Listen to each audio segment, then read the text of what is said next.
welcome everyone. I'm Ralph Olick. I'm heading the product team for ads, and I have with me John Dolan, VP, Global Head of Sales, Media Sales from Broadsign. I have Fred Goffrey with me, CEO from Origin, and Josh Yamunder, VP, Programmatic Partnerships from Triton. We are going to talk today about how omnichannel fans, or how fans could be engaged through omnichannel media campaigns. And maybe I would like to give you 30 seconds maybe to quickly introduce yourselves, John, Josh, Fred, and tell the audience what you're doing. And you're in the hot seat. All right. I'm John Dolan. I'm the Global Head of Media Sales at Broadsign. As Andrew talked about energy, I'm happy to be the out-of-home person in Times Square. You walked in under a branded city sign that Broadsign helps to power. So we are both the backbone software for about 70% of the world's screens. We do the creative rotation, we do order management, direct inventory booking, but probably more important to the people in this room, we're a demand-side platform and an SSP that's integrated over 38 different DSPs globally. So we help facilitate the programmatic portion of digital out-of-home. That's embarrassing because we're not anywhere as cool as that. So I'm Fred Goffrey, CEO and one of the founders of a creative technology company called Origin. Our roots go back a whopping 5 years to when a couple of us realized that the future of TV was what we were staring at. And the problem was that we weren't treating it as such. And we believed that a whole new creative approach could be taken to the living room and actually out of home. We haven't done audio yet. But actually to create storytelling experiences that are fundamentally different to the 75-year-old ad format that we know today. We think it's not right for the world as it is today. So we built an animation studio and a technology piece, hence creative tech, and set about to create the industry's most progressive and maybe dangerously advanced approach to true creative production that's agile, to be able to tell stories in real time in the living room, to be able to give people stuff that gives them value, the viewers value back in this lean back world. Well said. Oh, thanks. As a Jets fan, I'm going to try my best to just hone in and just speak from the heart right now. So I'm Josh Yamunder, VP Partnerships for Triton Digital. We were acquired by iHeart 2 years ago. We're their owned and operated SSP, but we also work with hundreds of other publishers worldwide, which is a really great partnership opportunity for Sportradar. I'm excited to kick off our first deal actually this week. We're in testing.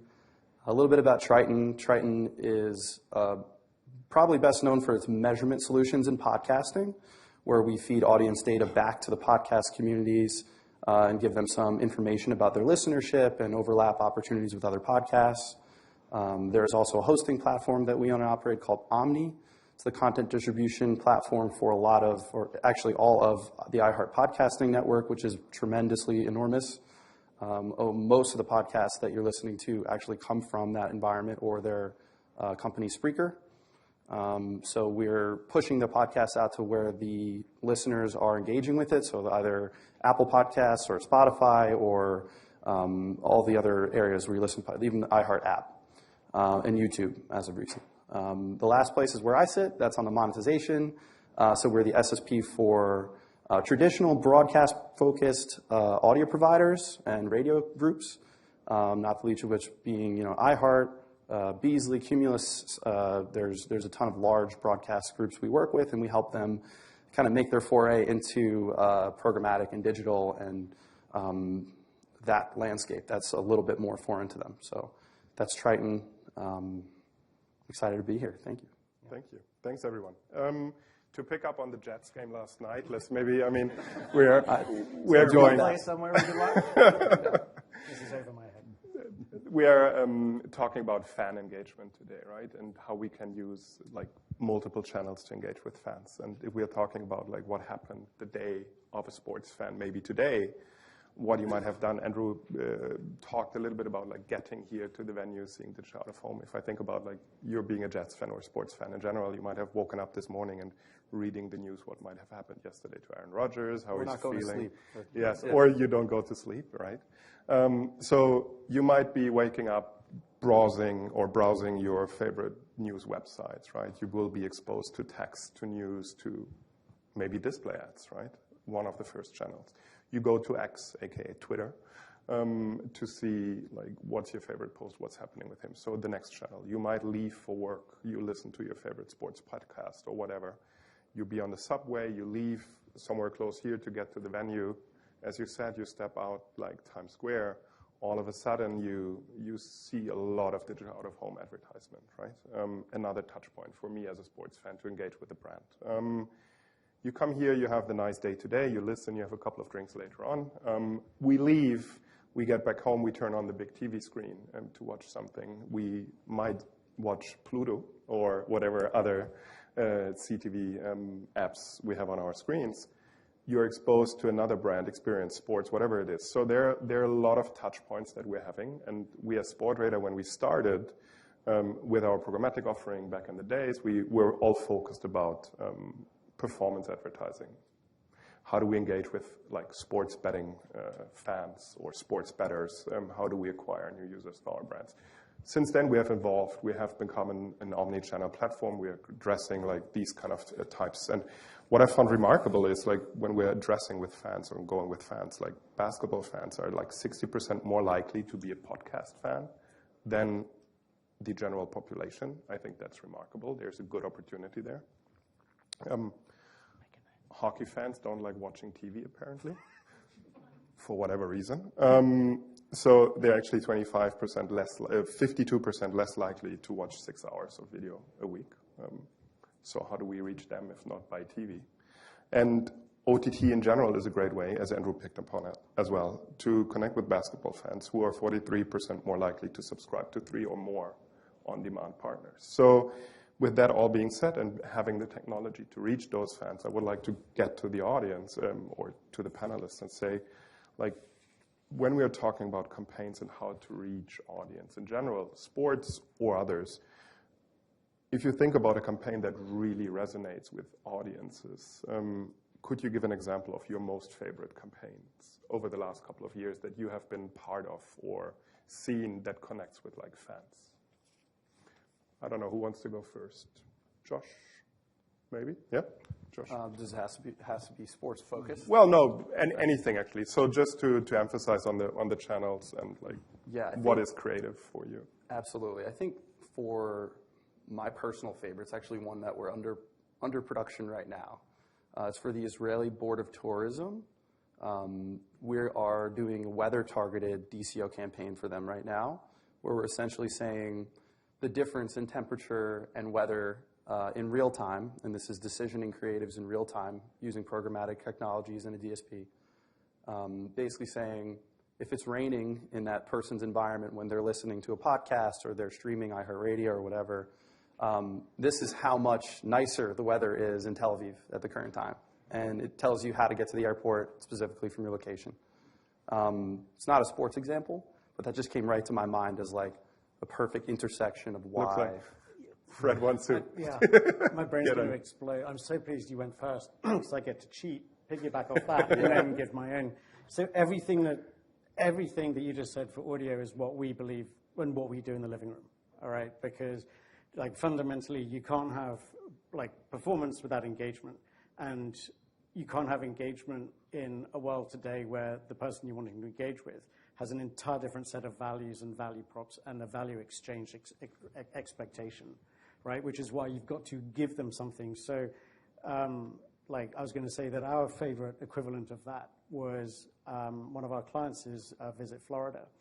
And we partnered with IBM Watson to do a very similar thing where we used that data to go, right, we're only going to, we're going to run these, we believe in very agile creatives. We're like, firstly, we're going to target the households where the weather's like really shitty, below 32 degrees and miserable, right? And they're going to be told to go to Florida, where across the 5 different regions, here are today's highs. And we would present all of that in the creative, and that would get them thinking. But actually, that's not my absolute favorite. My absolute favorite remains a brief that we got given by Saatchi & Saatchi for Toyota a few years ago. And it was, we've got this, used vehicles right now are hot property, right? Because no one has new. And we've got a really beautiful ad, but it doesn't quite really push to people why they should come to TCUV. It's really funny. It's a very good ad creative. And we said, well, what we need to be able to do is this, and actually present people with other reasons why TCUV is worthwhile, but then change that reason every day and every time that they see it.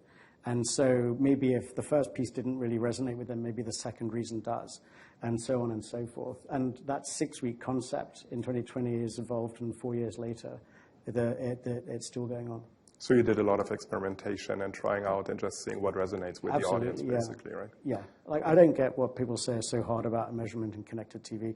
I should also point out that what we are at Origin, we are exclusively the non-pressable, touchable thing. We are that big box, right? And, so it's a very different matter. But it's one that because we are so zeroed in on it, we set our own expectations, and we also create what we believe are our own rules, our own benchmarks of success, and that we measure against. And we will get on the success measurement, quite right. Yeah. John, what would be yours? Yeah, I mean, there's a couple you could hone in on, but I think the main thing that we look for, or that I try to look for, is that we're not just relying on the science of the campaign to be successful, right? Out of home is an impactful medium. It's an engaging medium. Yeah. People don't take screenshots of their phone because they saw a cool ad on it, right? But you'll see people take pictures of billboards. And so I think anytime you can bring in dynamic elements that help to fuel that creative mission, that creative journey, that are not hyper-focused on it just being the right place, then you end up with a superior result. We've done campaigns during the height of the housing sort of bind where we were throwing up active MLS listings as they were hitting in markets where it was very difficult to find a house. That's a cool and engaging way of doing things and using data and also applying, it was a picture yourself here type of scenario, right? And I think anytime you can blend those two things, you're looking at a superior result, because at the end of the day, we're marketers. What we're putting out matters, and especially in a space where you have a high level of competition, that message and that dynamic tailoring means a lot at the end. Exactly. Sorry. Yes. No. Yeah. Go. Our rule is that we're in the business of advertising. Advertising is about interest and it's about love, right? Especially in this trade, especially with what you guys do. There isn't a more passionate. Was there $100 gazillion being spent every year, and that's probably just in New York City, right? We really care, right? And we really care about it. But it's bringing the heart back into it and being able to do that and be that agile and say something that matters in the moment. Because we're trying to appeal and engage consumers who have spent, 15 years looking at types of ads on different screens that are really tactile. It's what they expect. Yeah. And that's the value exchange that you need to extend to out of home, into the living room, audio. And audio, yeah, absolutely. And especially if we're talking about sports betting, it's a very emotional topic, right? I guess you get the message better across through the Jets. Very emotional. Very emotional. But John, as you talked about the campaigns, how would you measure a digital out-of-home campaign? How do you measure success for digital out-of-home? How do you convince the advertiser that it was successful? Look, I think the most difficult thing in any sort of what most people consider branding and awareness medium is getting that renewal, right? Getting somebody to step back up to the plate. And so across the digital out-of-home ecosystem, measurements come a really long way, whether it's brand uplift, footfall, in-store traffic, app downloads, right? All those things can be measured with a high level of approximation by a host of different companies. And so, we've moved beyond kind of inferring it works. And, we talked about this a lot when we were in prep, but it is so important. I was joking with Kelly this morning, I get a text every day that says the USPS needs me to send them money to redirect a package, right? Every day. This happens to me every day. Yeah. And I think some consumers are weary of things that they see on their phone and things that they see, even online. And I those additional inflection points from trustworthy mediums, help to kind of elevate that position of any existing campaign. But the measurement piece we include on everything. It's so, paramount to making sure that you can get the advertiser to step back up.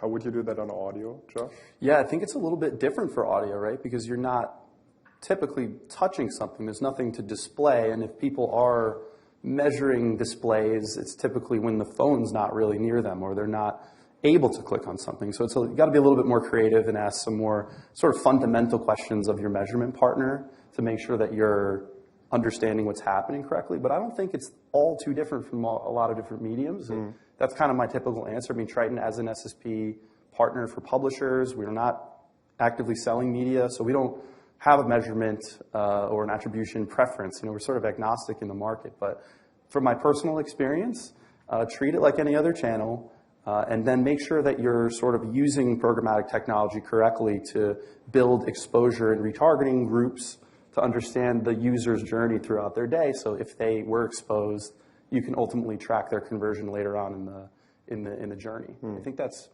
kind of true about a lot of different channels. Just don't think of it that all too differently, but expect a lot out of your measurement partners. Yeah. Absolutely ask that question, and they should have a very good answer for you about audio-specific measurement. And when we're talking about the success of the campaign, what do you think is like a key success factor of a campaign? For audio specifically? For audio specifically, yeah. I think awareness is generally what comes to mind first, but that's not really where who we're talking to right now. Yeah. But that's what the challenge really is what are you going to do with the creative messaging and the way that you're tracking people's user journey and their interaction with the end goal to make sure that it's working. So I would say pretty much similar to any other channel. It's just, is this user coming back, logging into the website that I want them to be afterwards? And are they playing through to the next time they hear the ad, right? So is that ad an interruptive experience to their podcast listening? If you start a podcast and we can track if it's skipping over, I think that's a red flag right there. It's sort of pretty traditional measurement, I would say. Understood. Yeah, makes perfect sense. And speaking about that, I mean, when we're looking at this CTV environment, the living room, you share that room with a lot of people potentially, right? It's not one-to-one measurable, with all of the channels you have the challenges, right? I mean, maybe audio is even the closest to get one-to-one measurement. How do I get a successful campaign live on CTV? Good question. Number one, I think, the smartest way to look at the living room is just always assume that it's a one-to-one situation, right? Anything above one is a bonus. That's the first rule, I think. So I'm lucky if I even have one, I guess, right? Because the TV. Well, do you know what? That's funny. Segue in at Happy Hour, I'll tell you all about how I was part of the band that exposed zombie viewing or phantom viewing a few years ago, which iSpark discovered was 20% of the CTV market was going to turned off TV screens. Something that I really loathe, and we talked about a lot. And here's me trying to tell you that CTV is great. But yeah, we're quite outspoken at Origin about what's wrong as well as what's right. That's why we're trusted. But to the whole success piece, for us, it's about staying open to exactly what it is that the client is looking for, and that's based upon not only who they are, but their objectives, the brief that we get. And so we have a raft of different ways that we're able to keep on top of a campaign when it's live.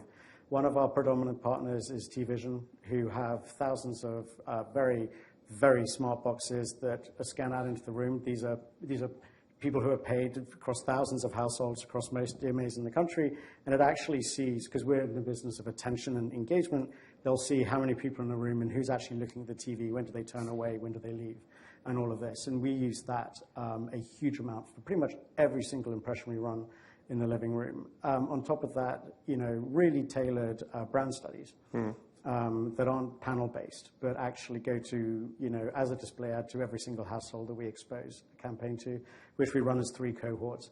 The brand ad, as it's been treated by Origin, and appreciating that none of you know what we do, just assume it's awesome. And then the client's ad that hasn't been treated by Origin, and then the 3rd cohort, which is people who haven't been exposed to either.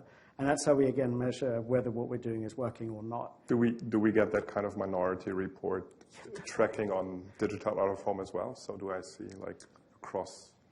And then there's Claritas. There's the other one. There are, so as it relates to digital out of home, there is a handful of industry bodies that do have that type of technology and measurement where they are getting approximations of what the size of the audience is. That's how a lot of impression multipliers are actually calculated, right? And those are fairly standardized. You have GeoPath in the US, you have Comb in Canada. So there are places where that does take place. Okay. It's not something that is probably as widely standardized. You have a lot of sensitive environments. Out of home isn't just Times Square. Out of home is doctor's offices and in front of pharmacies, and there's in liquor stores, right? Like, I mean, I don't want a picture taken every time I go into a liquor store. So there's definitely some nuance to it. Great. Speaking of the sensitivity, and especially like when we're talking about sports fans engagement, sports betting especially, do you see any issues or like something that should be considered with your respective media or channels basically on the CTV, digital out of home? How would you treat that? Let's start with John. Sure. I mean, at the end of the day, we're the representative of the media owner, right? And the media owner knows exactly where their screens are. They know what's appropriate for their business. A lot of out of home is governed by municipalities. Whether or not a screen can even be digitized is under the guidance of that city or town. And so you are in many ways relying on that media owner to make sure that they've put the right sort of outline as to where an ad can and can't run based on its appropriateness. You see it all the time. If you live anywhere, up and down the 95 corridor, it's cannabis ads, and then it's something else, right? Like, you have to understand where those types of things can run appropriately and where they can't. And I think, we certainly look at every time we're packaging inventory or packaging a deal that it's appropriate for the audience and appropriate for the area where that ad is supposed to run. Yeah, I think, when we are running campaigns together, that's something we constantly do. Yeah, of course. It's not a one-to-one medium, right? Which I do think in a lot of ways, when you have such a robust data set, it gives you an opportunity to hit that audience and also, make sure it's personalized in a way, but you're not necessarily stepping over the line as it relates to direct targeting in any way, shape, or form either. So it is, very adherent to any sort of privacy guideline that would be in place as well. From our side, this is not so much the seat that I sit in at work, but the first thing is we are actually quite a considerable media buyer. And the first thing that we do across all of the media sellers we work with is we understand out the gate what they're prepared to accept, what they're not. And then we also look at different rules when it comes to things like day parting or watershedding or age or whatever it is, right? That's the first piece that just gets built in. And then when we have a campaign, like that we're planning and working out frequencies and all of that kind of thing, we match it up against what we know about those basics of the graph. Yeah. And that means that it's very difficult really now to put something on a channel where we're gonna get a call up the next day saying, hey, this isn't what we want. But then beyond that and into the responsibilities of targeting and all of that, I think that we aim to do our best not to over-target, actually, because I think that can be a mistake because you actually don't necessarily know exactly who your intender is. And my example is always with the baby strollers. Like, if you're a baby stroller brand, you can target all of the people who should be pregnant by now or, have gone off contraception, whatever it is, but granny needs to buy a baby shower present as well. And so we just aim to be like responsible stewards of the client's budget and really put first and foremost, like what is exactly the right amount of exposure for that campaign based upon its duration and the success we're seeing in the feedback loop that we're getting through all of the data we get back and put back into the studio to rebuild the creatives as it goes out the next day. Putting audio in the mix there? Yeah, there's a lot of different directions we can go with. On the direct side of the business where we're handling FCC regulations, it's obviously a bit of a different ballgame, but as you head into digital, they're not managed by the same principles there. So as a technology company, we need to build tools to make sure the publishers can share as much information that's verified, like log information on what users are listening. We have an email for them. We know that they're above the age of 21. For Sport Radar, for your deals, what we need to be doing is targeting users 21 plus, and anyone without an age, which is a majority of the supply actually, can't be included in the deal at all, right? Because we don't want to target someone who's unknown. We only want to target someone who's known to be logged in over the age of 21. So that actually restricts the pool a lot. But I'd rather restrict the pool and have less options for targeting than target someone who's a 16-year-old, right? So I think that's super important for us as a tech company, is to build the tools in a user-friendly way for the publisher to get those signals from all of the different fragmented places that audio is listened to. I mean, if you're an iHeart publisher, I'll give this an example. We could listen to your podcast on Apple Music or Apple Podcasts. We could listen on Spotify, or we can listen on the iHeart app.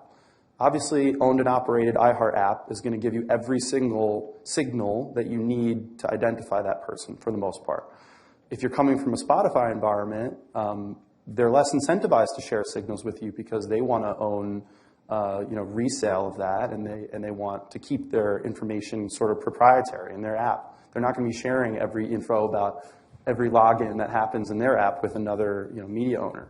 So we need to work hand in hand with those other apps and those other properties to make sure, look, you may not need to share every cookie in Made, but user login data for targeting for alcohol, we need 21 plus. So that's something that we can expose. So it's a great question. I think that's coming also a long way with getting that across to media owners and publishers, that giving that kind of first party information and making sure that we can target against that going forward, especially for our industry, is crucial, right?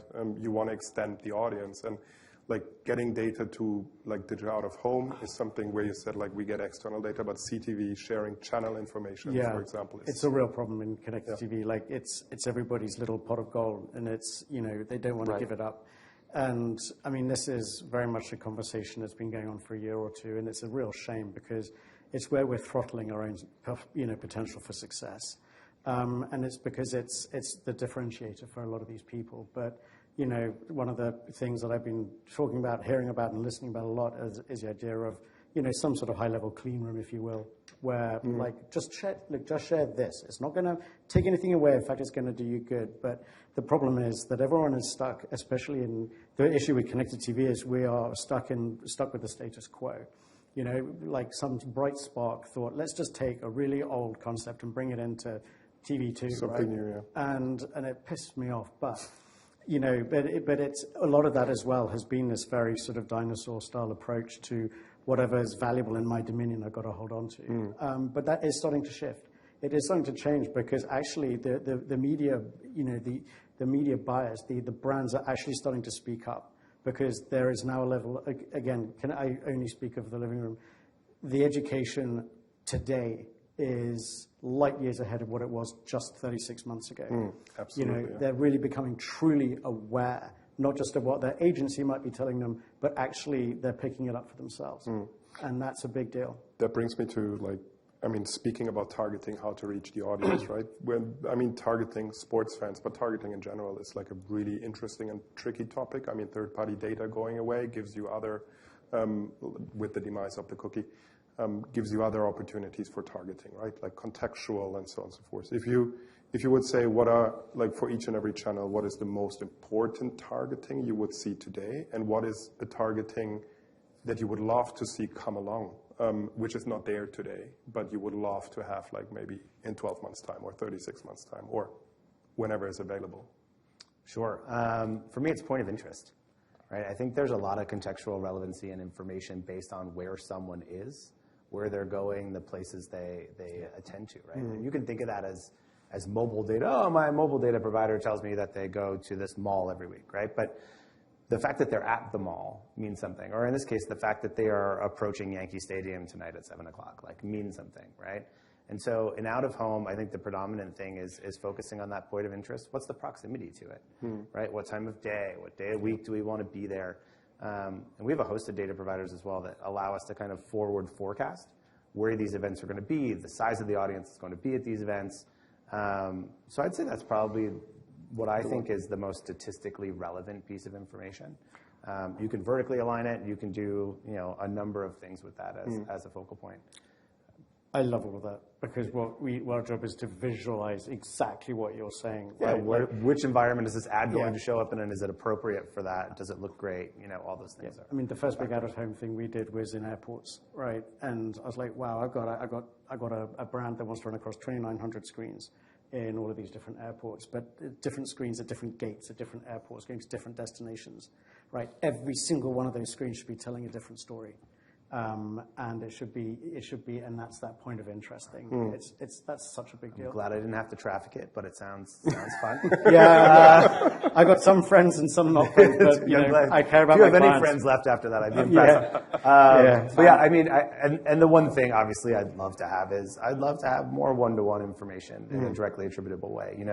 Post-COVID, there's been a lot of stuff as it relates to being able to tie QR codes to out-of-home ads in certain environments. And we've gotten that level of attribution, but a lot of it is still inferred. And I think, that's one thing if I could change, I certainly would. But there's a part of me as well that thinks the broader cast net and the generality and in support of other channels still makes it a really viable option. Speaking of that, personalization tracking this campaigin, right, is a nightmare. It doesn't have to be. It doesn't have to be. I just got sweaty thinking. It's not my problem. Yeah. We are dealing a lot with changing odds during a game. I don't know what the odds changes were last night on the Jets game, but I guess there was a lot of things going on. I can tell you minute by minute. Yeah, you can tell me minute by minute. But getting that reflected in the creatives, right? Yeah, this is the bread and butter for us, and this is, and I'm going to come straight up with it. I have been waiting, sitting on my hands for 4 years for the right partner to come along for us to do this with. And the idea that you can be watching a game and again the one thing that a lot of people have forgotten as they've dived into what I sort of call TV2 is actually stopping and remembering that we are consumers, right? What are you doing when you're watching telly, right? And then apply that to the rest of the world, because it's probably not that far off unless you're really strange. But but take that and imagine if you're watching that game, you're in this, what we used to call lean back, but it's just, frankly, it is a relaxed setting where you've had to your chronology that covers all of this so well, right? You're knackered. You've probably just poured a really strong gin and tonic. You're ready for dinner. You want to be fed information, right? And if we're to expect to have anything back from the person who's being fed, there has to be a value exchange. So it's not just about surprise them with something up to the moment, betting odds, something, Nicky Jet or, whatever it is, right? This thing happened 2 minutes ago and suddenly here you are talking about it. There's a shock factor that does work, but actually it's about capturing that moment, that happiness or anger or sadness. I don't know which one applies to you. All three. But actually getting that in the moment, because then you've got them glued. Yeah. And the whole point with connected TV is all of the technology that underpins it allows us to do that. And that, I think, is the message that I want to share today, is you can't look at creatives in the living room the same way ever again. You want something to be as agile as you want. If you want to tap that emotion, you now can. You can. We do it. You should. You should. Yeah. You must. There you go. Yeah. So we were joking about this earlier. I think we just named it "Don't be stupid," right? That was the consensus vote. But I'll talk a little bit about audio's struggles in this area, and then I'll talk about the future and what we're trying to build at Triton. Hopefully, the industry is going to adopt this, but we'll see. Audio, there's no browser pass-through, so you're not getting the same type of signals that you're able to action off of for display and video. So you can't get mostly maids and cookies and other addressable tidbits that'll help you plug in a segment and just treat it the same way as another campaign that's from a different channel. So you have to think about audio a little bit differently because it's technically unable to be targeted the same way. You won't scale a campaign if you just slap a different type of segment on top of it than it's meant for. So how do we combat that? One of my favorite ways is really being contextual, don't be stupid, and kind of contextual forward thinking. You can create a sports podcast deal for Sport Radar, and you could run against a bunch of sport podcasts. We know that we're probably guaranteeing, for the most part, that those listeners are engaging with sports.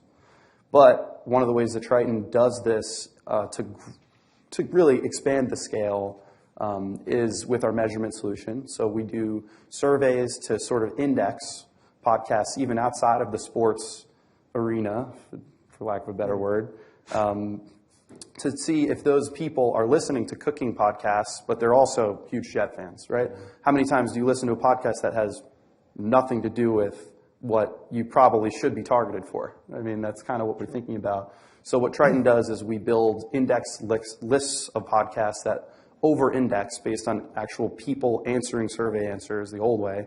And then we're able to build special deals just for that type of audience. The second part, how do we sort of manage the issue that the industry is facing in audio where it's like kind of not targetable the same way?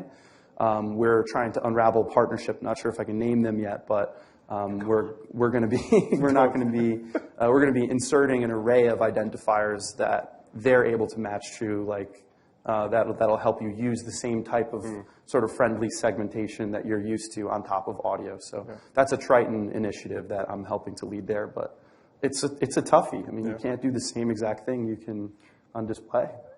Something you want to add to it? Happy? Good. Yeah. The only thing I'll say is I love that because, like, you know, people aren't only interested in sports when they're listening to a sports podcast. No, right? exactly. You know, and yes, this direct alignment of contextual relevance is helpful, right? It's an emotional mindset. And luckily in TV, you know, there's a company called Iris that helps us do stuff like that. And I think Richie Field and that lot are really geniuses, and they've pushed mud uphill for a long, long time for that to become a standard. But there's a lot more beyond it. You know, like when I'm working with a brand who really, really wants to get a message across, you don't want to be restricted by just the channel or the show. You know, you want to find that person. Exactly. And that's why whenever we have a client that's like, I want to be on channel X, I'm like, why? Well, because that's the one. Like, why? Are you trying to sell your products to a channel, or are you trying to sell it to people? Right. And to people, I would say. People have many interests. Ideally, right? And you know, but that's something we constantly forget about, right? Yeah. Yeah. Absolutely. I think, you know, a lot of the world has forced us to forget what it is we're here to do. True. I have one last topic because it's a hot topic, like for the last couple of 12 months or something. Probably since ChatGPT made it to the wider public. So for each and every channel that we're having here, what do you think will AI do to your channel? What is the advancement that you're predicting there? I mean, I can kick off. You kick off? That's fine. Go. For Triton, for audio, I think the biggest AI initiative is brand safety.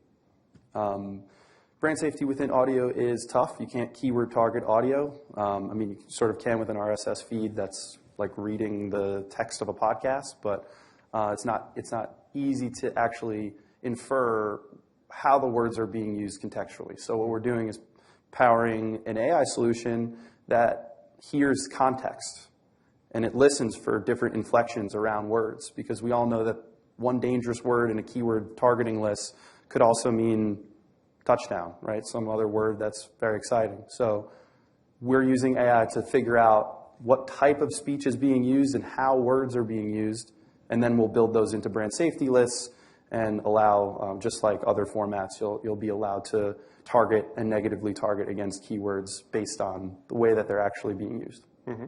Thanks. Interesting. That's bloody smart. Yeah, another way, this isn't entirely my answer, but with AI, you know, it's like, if any of you do actually watch, if any of you really do get as deep into connected TV or TV as I am, like, I hope you're not for your sake, but, you know, every day I make a rule of watching at least 1 hour of ad-supported TV. And it's not passively at my desk, it's at home, you know, poor wife, right? And one of the things that exists, as you know, is hard ad breaks. Like, that is where it's no longer governed by, you know, the markers. It's like they'll just go, right, minute X into the ad break. And often that will be in the middle of, and I'm a horror guy, big horror guy, like someone being cut in half to a big smiley, like Toyota face. You know, that's not a good adjacency, right? And, you know, so AI is helping us, like, really actually do a better job of making sure that that kind of thing doesn't happen. But for us in particular, and I'm going to speak from the studio side, because on the tech side, we've got other initiatives. You know, if we want to be able to tell 450,000 different stories at the same time, we need a little bit of help. And while we actually believe that everything still requires a hand touch or a sort of human overlord, AI is helping us actually create those narratives far faster than we ever could have ourselves. Thanks so much for this.